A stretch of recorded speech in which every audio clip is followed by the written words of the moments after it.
I'll be presenting on the modeling analysis of a squirrel cage induction motor for FPGA in the loop simulation. So the first stage is to obtain voltages in the alpha beta reference frame. This is done by converting three-phase voltages into the alpha beta reference, and these equations were derived. We then use this form to derive the current equations in the alpha beta reference frame. These equations are then used to determine the torque and electromagnetic power. This is done after eliminating non-mechanical power terms. We then transform that model into S-domain model by using Laplace. Example, for the AS alpha current, we obtain this. We also do the same for the mechanical S model. We then transform the S model into discrete time model using bilinear transformation, which can be converted into this form. We then transform it into a discrete time difference equation, which is of this form to this form. The same is done for the mechanical time model. So these modeling equations are then used in the simulation.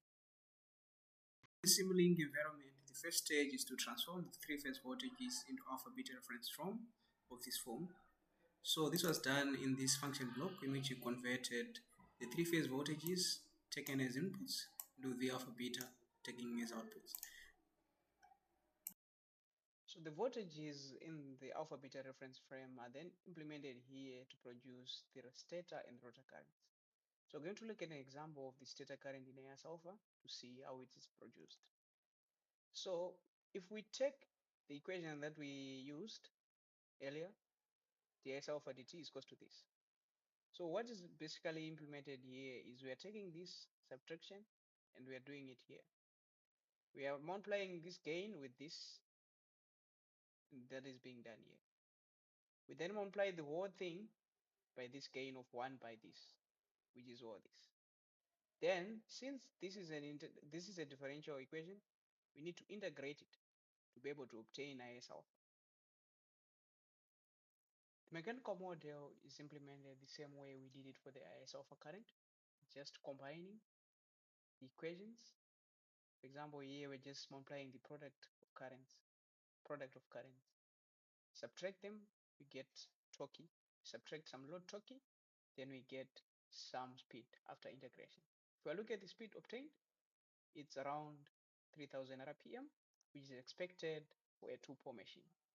If we were to change this model parameters for a six-pole machine, we would expect also to obtain the same. So you just come here, and so this is the platform where you add your variables. Make sure that you don't it's easy for you to edit when you want to change. So if we run this model and wait, we get to see that the speed is expected to be 1000 RPM since it's a six-pole machine. If we check this, we obtain the same. So that's how we implemented the time model. Once everything is done, we now need to convert the system into S-domain. So this is now our S-domain model. If we go and look into this block, we see that we have obtained this transfer function earlier, so we're just adding it here.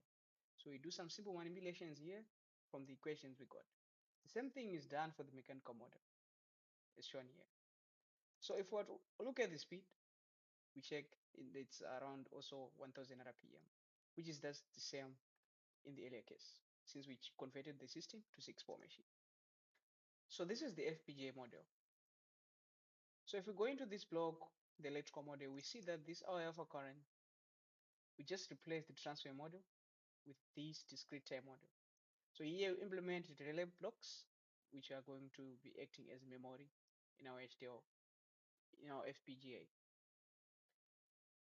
After this, we realize that we need to transform the data types from double to fixed point.